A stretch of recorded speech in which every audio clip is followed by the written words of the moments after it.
का जो वीडियो है ना, श्रीधराचार्य विधि से के का मान ज्ञात करेंगे। तो देखिए जो श्रीधराचार्य विधि से जितना भी प्रश्न मैं बना रहा हूं सब श्रीधराचार्य विधि से। एक्सरसाइज 4.4 है, एनसीईआरटी बुक से, क्लास 10th है। तो सेकंड नंबर क्वेश्चन लिखा हुआ है, क्या है आप देख लीजिएगा एनसीईआरटी में, निम्न प्रत्येक द्विघात समीकरण में k का ऐसा मान ज्ञात कीजिए कि उनके दो बराबर मूल्य हो। तो यहां पर देख सकते हैं इस जगह पर k है, फिर इस जगह पर k, यही k का मान ज्ञात करना है। तो इसको सबसे आसान विधि हमारे दिल के करीब भारतीय विधि से बनाऊंगा, श्रीधराचार्य विधि से। तो आप लोग देखिए, देखिए सबसे पहला मैं लिख लेता हूं, क्या ये प्रश्न बना रहा हूं हल। तो अब देखिए अब इस चीज को कैसे लिख रहा हूं, तो आपको पता है ना किस तरीके से लिखा जाता है।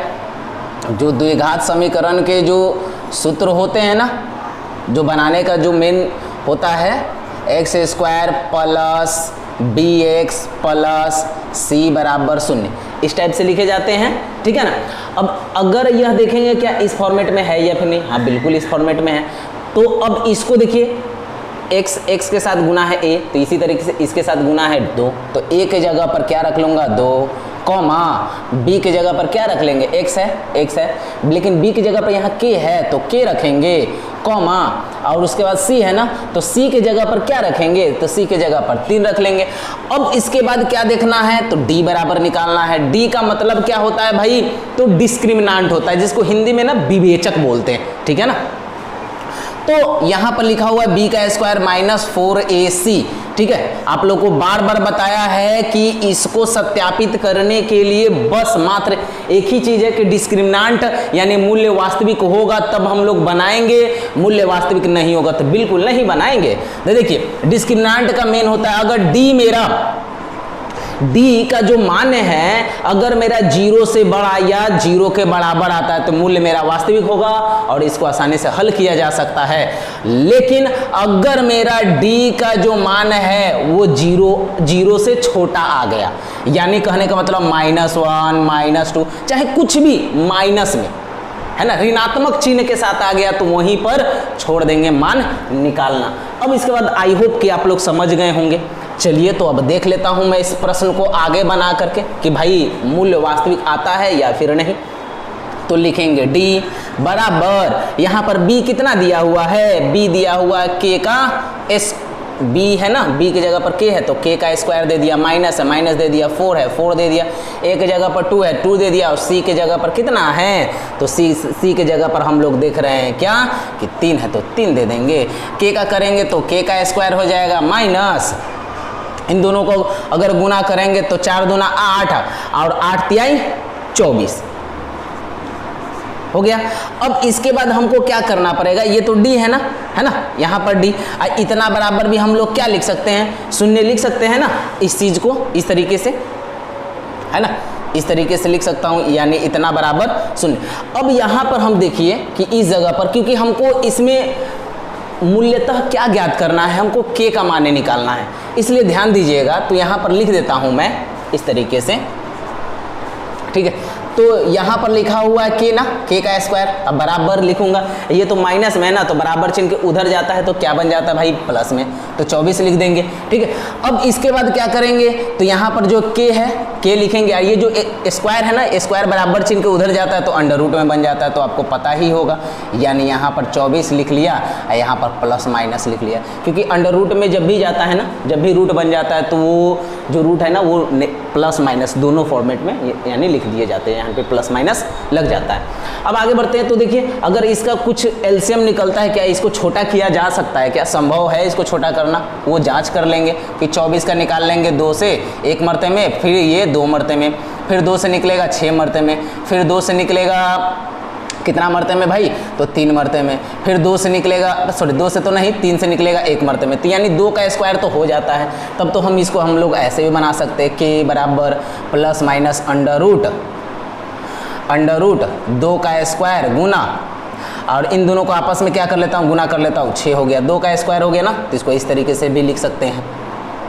तो k बराबर प्लस माइनस 2 अंडर रूट 6, इसको हम लोग इस तरीके से भी लिख सकते हैं, लेकिन इसको मतलब बहुत ज़्यादा छोटा कर दिया, इससे छोटा अब नहीं लिखा जा सकता है, संभव नहीं है, लेकिन आपके जो बुक में जो आंसर दिया होगा यह वाला दिया होगा, ठीक है।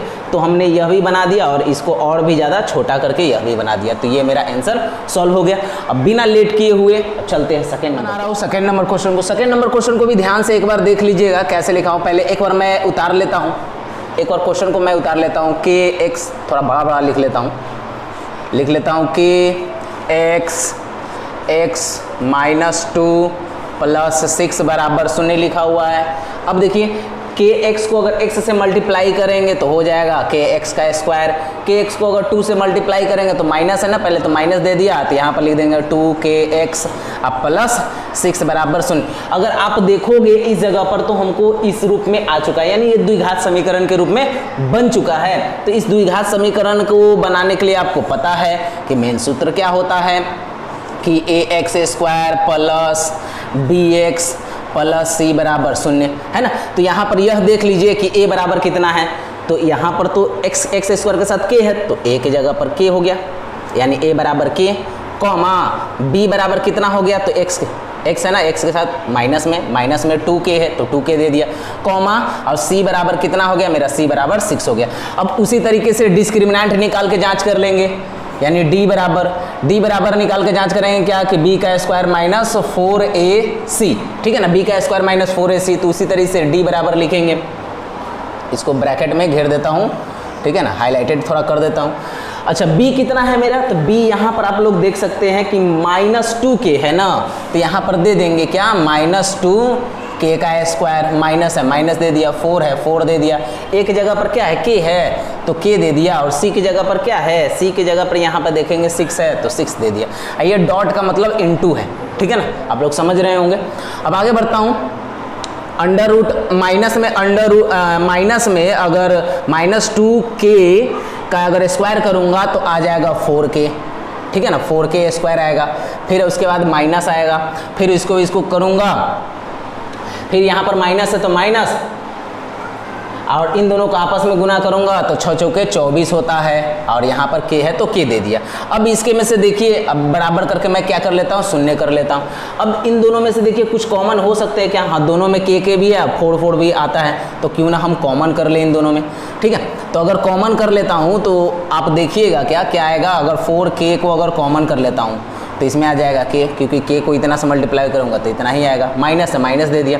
और 4 के पहाड़ा में 24 कितने मरते में आता है, तो 6 मरते में आ गया, तो खाली 6 लिख दूंगा बराबर 0, इतना हो गया। और इतने को इतने से मल्टीप्लाई करेंगे तो ये आ जाएगा, और 4k को अगर 6 से मल्टीप्लाई करेंगे तो ये आ जाएगा।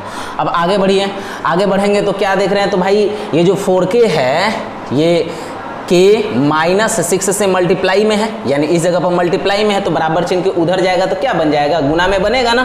तो जब भी हमको पता है किसी भी नंबर को अगर गुना करेंगे 0 से तो उसका मतलब ही वो 0 हो जाता है। तो यहाँ पर क्या बच जाएगा, खाली k - 6 बराबर 0, क्योंकि ये तो 0 हो गया बराबर चिन्ह के उधर जा करके। अब आगे बढ़ते हैं, तो यहाँ पर लिखेंगे माइनस, ये जो है ना -6 है ना, तो बराबर चिन्ह के उधर जाएगा, तो k बराबर क्या बच गया, 6 बच गया, क्योंकि माइनस हट जाता है। तो यह मेरा हो गया आंसर। तो आपके बुक में भी यही आंसर दे रहा है। चलिए, तो बस दोस्त आपका एक काम रह गया क्या, अगर आपको वीडियो अच्छा भी लग रहा है ना तो कम से कम लाइक कर दो, ठीक है। और साथ में लाइक करने से होता है ना कि हमारा मोटिवेशन बढ़ जाता है, ठीक है। और सब्सक्राइब कर दीजिए अगर आपका करने का मन हो तो, ठीक है। और कुछ कमेंट हो तो कर दो, ताकि जो है कि किसी भी तरह का कोई गलत चीज़ होगा तो हमको भी जानने का मौका मिलेगा, कुछ सीखने का भी मौका मिलेगा। इसके लिए आपका बहुत बहुत तहे दिल से धन्यवाद। जय हिंद।